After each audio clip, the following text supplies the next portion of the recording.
Hey, y'all, and welcome to this week's episode of the Mike Muldoon Podcast. As always, thanks for joining me. Glad to have you. It's awesome. Man, it's already Thursday again. It's Thursday. It's crazy how time is just flying by. Am I the only one? You know, it's Saturday, and before you know, it's Thursday, and before you know, it's from Thursday, it's back to Monday. Time is flying by. It is crazy. But you know what? I'm happier because the weather's getting better. I know I talk about the weather a lot. I get it. It's funny. It's a very English thing to talk about the weather. You don't realize that until you actually live here. But when you start seeing the sun again and it gets warmer out, it really does change things. And the days are getting longer. So I'm sure everybody else likes that. When there's more sunlight out there, it's great. It's great for all of us to get out there.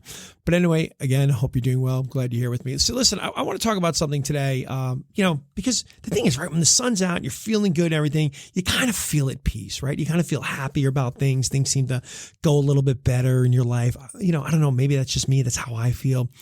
But I want to talk about anything you're doing in your life. And I think a really good barometer for whether or not this is something you should be doing, whether or not it's going to really keep you happy in the long term, is this little thing that says, if anything costs you your peace, it's just too expensive. See, the thing is, we live in this world that constantly demands more from us, right? More work, more success if you're comparing yourself to the social media worlds or feeling like you just have to, keep up with the Joneses. More commitments, right? Gosh, and the further along in life you get and you have, you're married and then you have kids and then you have school and you got events and you get outside sports, you get all these other commitments. It's very easy to fall into this trap of sort of sacrificing your peace for productivity or even approval for a lot of people.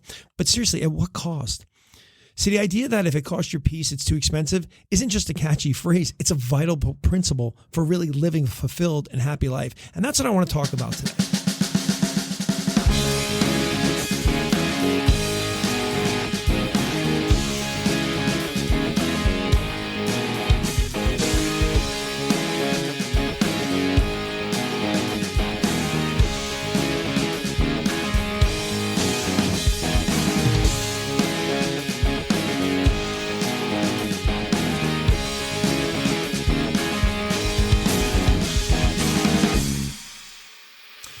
Psychologists and neuroscientists have really long studied the effect of chronic stress on the body and mind. And I've talked about this before in podcasts in the past. And actually, there was an article in the American Psychological Association that basically reports, and again, we've talked about this, prolonged stress contributes to anxiety, depression, and even high blood pressure, and even heart disease in many cases. There was a study actually done in 2021 where research found a strong correlation between high workplace stress and an increased risk of burnout, which really is just leading to severe emotional exhaustion.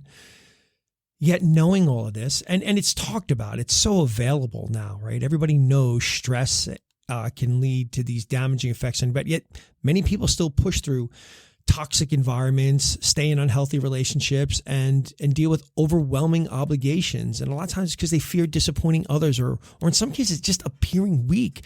But the truth is, sacrificing peace for external validation is a deal that never benefits you in the long run. Dr. Mihai Csikszentmihalyi, he's a psychologist. He's basically known for developing the concept of flow. You may have heard this term thrown around a little, but he basically found that people are happiest when they're engaged in activities that bring them deep focus and fulfillment. Things that enhance rather than drain their mental and emotional energy. This means that prioritizing peace isn't about avoiding challenges. It's really about ensuring that the things you invest in bring genuine meaning and joy to your life. It's similarly to basically, you're probably familiar with Maslow's hierarchy of needs, which really suggests that once your basic needs are met, psychological well-being, including self-fulfillment, inner peace, become a top priority. See, people who neglect this in pursuit of external achievements often find themselves feeling empty even when they basically have it all, right? They have it all by society's standards, and yet they feel empty. They feel lost, stressed, anxious. So how do you know when something's really costing you too much peace? What are those red flags, Mike? Well, you probably know, right? Because you're probably sitting there around going, you know what, I'm feeling constantly drained. I mean, if something or someone is really leaving you feeling exhausted more often than energized, it might be time to start thinking about how much more they're taking from you than they're really giving. If you're experiencing persistent anxiety or stress, in your job, your relationship, a commitment that causes ongoing distress, it isn't worth your mental health.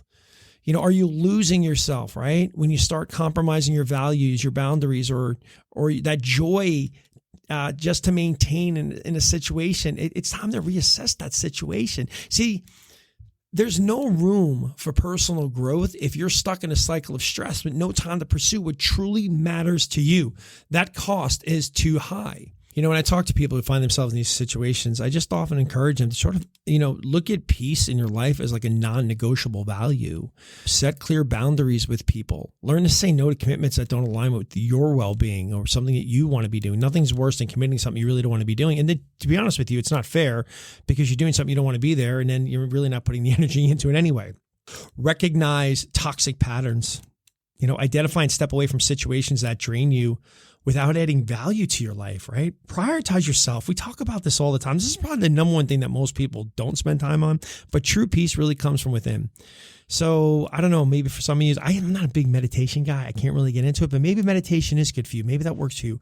Journaling, exercise is probably one of the best things you can actually do for yourself.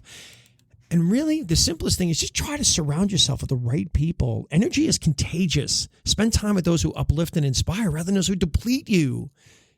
And maybe, just maybe, redefine success. See, success isn't about how much you accumulate. It's about how aligned you feel with your purpose and the values and how you feel when you get out of bed every morning, what you're thinking. Are you energized because you're excited about what you're about to do, or are you just miserable? See, at the end of the day, your peace, that is priceless. And there's no amount of money, status, or approval that can replace a life lived in alignment with your values and well-being. If something is costing you your peace, it's too expensive, period. The key to true fulfillment is really learning to invest in what brings you joy, balance, and a deep sense of inner calm. Because when you protect your peace, you protect your happiness. So if you're struggling with this balance, just try to take some time to find that clarity, take steps towards a life that, generally starts feeling good, right? It's never too late to change. For some people, it may be a little harder, right? If you want to go maybe a new direction in your life, a new career, do something else. And I always say, when you're young in your 20s, you got no attachments or anything going on, you're a speedboat going across the ocean, you want to change directions, you turn around, right back. As you get older, you got more responsibilities, maybe marriage, kids, mortgages, all this other stuff. You're more like one of those cargo containers moving across the ocean, but it doesn't mean it can't turn around. It just might take a little bit longer. But ultimately, let's work together to make peace more of a top priority. Because the thing is, happier people make happier societies. All right. All right, people, that's all I really got for you today. Thank you so much for being with me. Again, quick to the point. Make sure you're sharing this with your friends. Hit that like button. Reviews are always great, whether it's on Spotify, Apple, wherever you're listening to. Again, I appreciate you for being here. Have a great weekend. And as always, I got nothing but love.